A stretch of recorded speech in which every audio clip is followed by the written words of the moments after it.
Well, what better way to feel that sense of appreciation and love and gratitude than to think about our dogs, right? So I hope you are every day, every single day, finding moments to just take the time to connect with them, to admire them, to appreciate them, to love them, to laugh with them, all the things.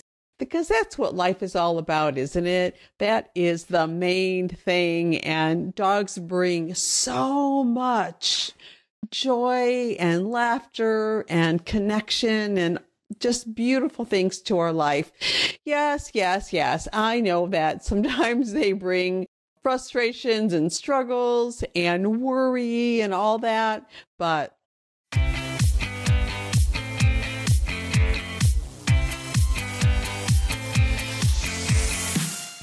hi, I'm Kathy Kowalik, and I believe that our dogs connect us to the heart and soul of what really matters in life. So hang out, and we'll take a deep dive into the human-dog connection and explore strategies that will inspire you to create legendary, enlightened partnership with your dog.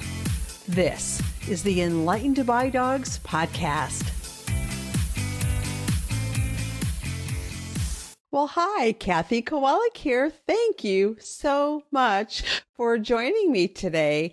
I thought I would do something a little out of the ordinary and a little special, kind of a tribute to our dogs, all of our dogs, my dogs, your dogs, the dogs of the world.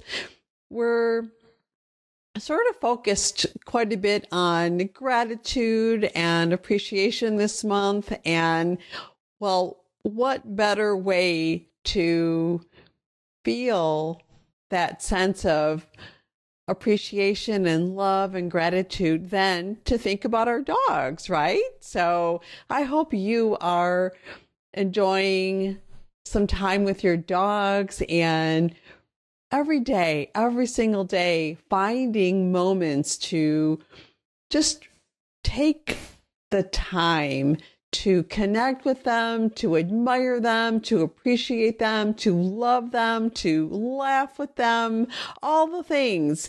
Because that's what life is all about, isn't it? That is the main thing. And dogs bring so much joy and laughter and connection and just beautiful things to our life. Yes, yes, yes. I know that sometimes they bring, frustrations and struggles and worry and all that. But the benefit of having your dog in your life far, far, far outweighs those other things, even if for now you are struggling with some communication difficulties.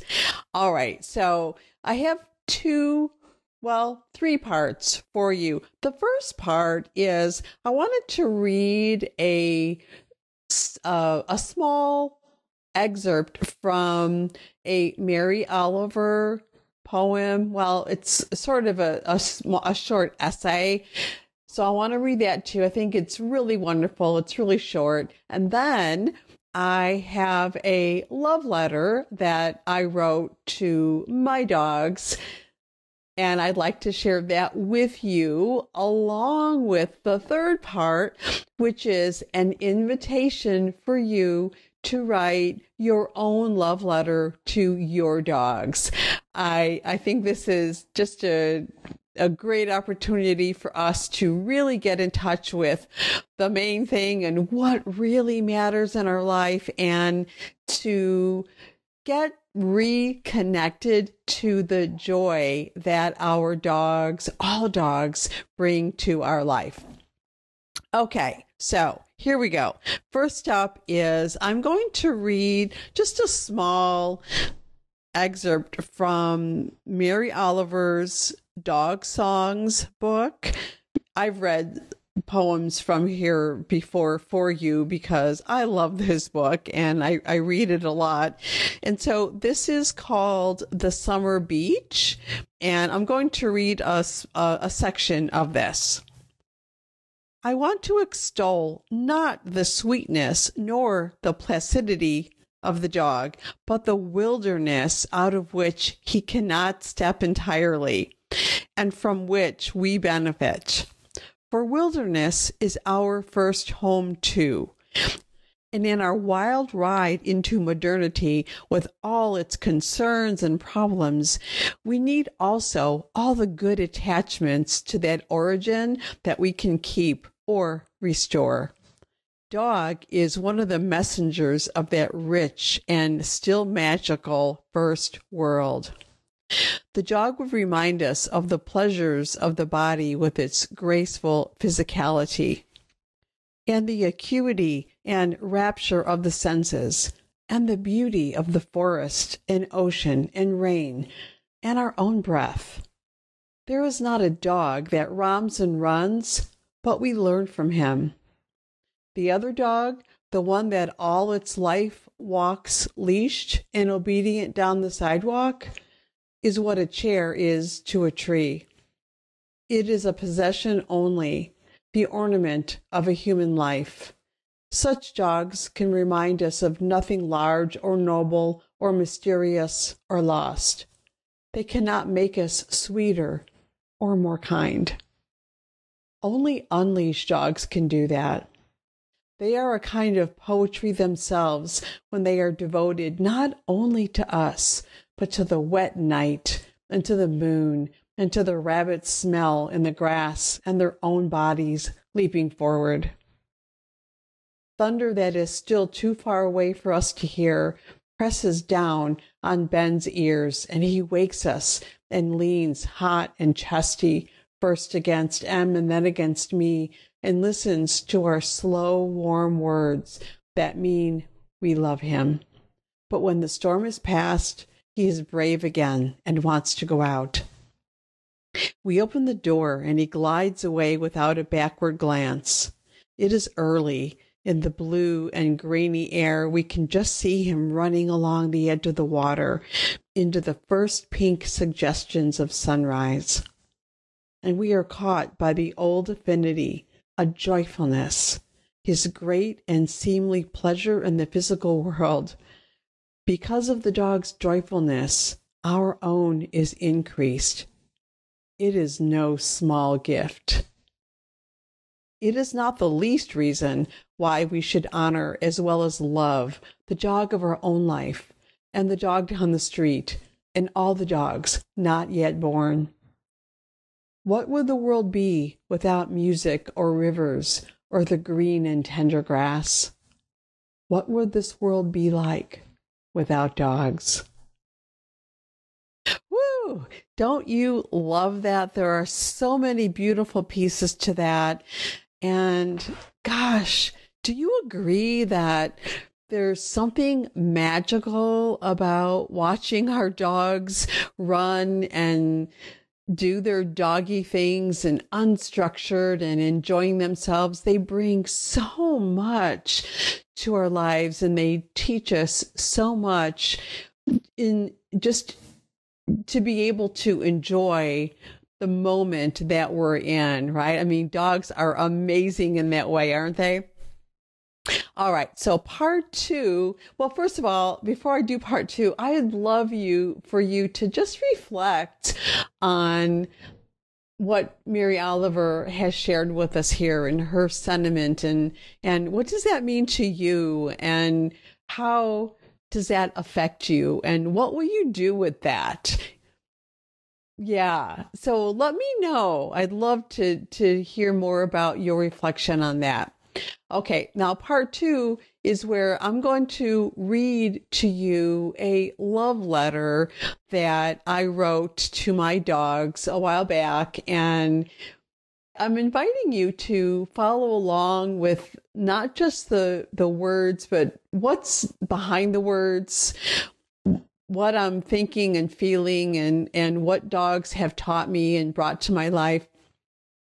And yeah, and then we'll do part 3. Okay, so here we go. A Love Letter to My Dogs by Kathy Kowalik. My dear dogs, you may not know this, but without you, my life would be greatly diminished. Would I ever have had the courage to push through my pain without you by my side? Would my smile be as bright? My optimism be as strong? How could I learn to be more patient if it wasn't for your patience with me?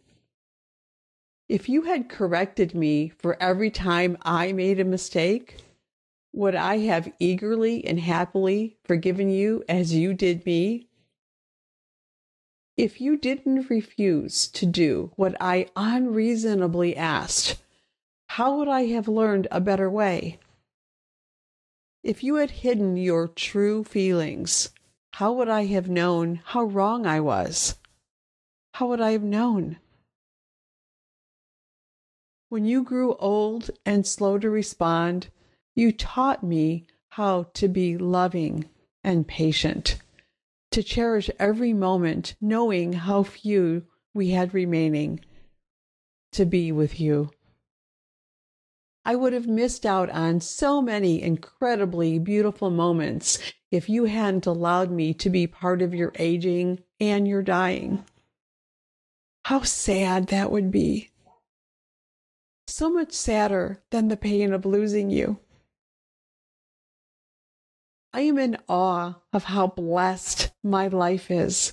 This life with you, my dogs. All of you, past, present, yet to be. It is magical. My heart, no, my entire being swells with gratitude and love for the blessing of my life with dogs, and for the blessings that I know will go on every day of my life.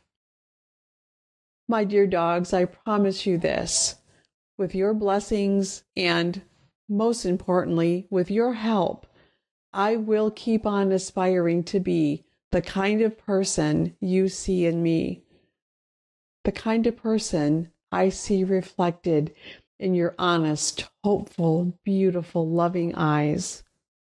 And I will keep on guiding every lover of dogs who connects with me to be the kind of person that their dogs see in them.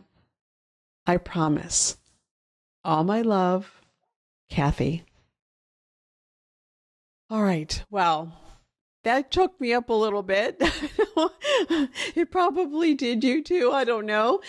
Woo, that was a little hard in moments. Okay. So here's part 3. Here's what I'm inviting you to do. Spend some time, set aside 5 minutes, 10 minutes, 30 minutes, an hour. Set aside a few minutes and reflect on your life with your dogs, past and present and future, and what they bring to your life. And I would love for you to take some time and write your love letter to your dogs. Wouldn't that be amazing?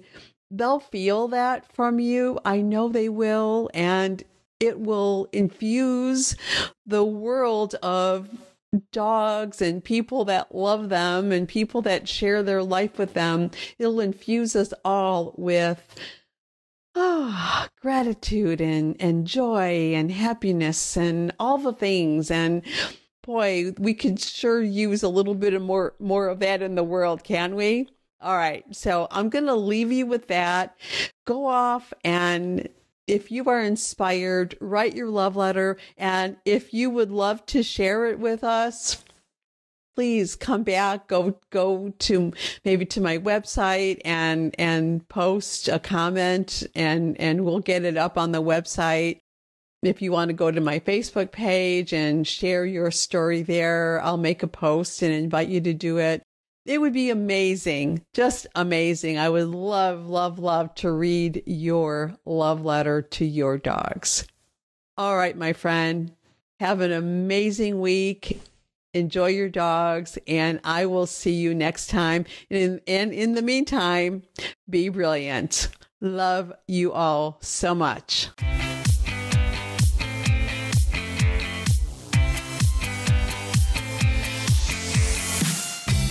Thanks so much for listening. And hey, if you would like to work with me so that I can help you discover the missing pieces you need so that you and your dog can finally be happy and enjoy life together, then head on over to dancingheartsdogacademy.com and request your invitation to join us in the Brilliant Partners Academy when the doors open for the next enrollment. See you next time, and remember, a brilliant partnership with your dog makes your whole life brilliant.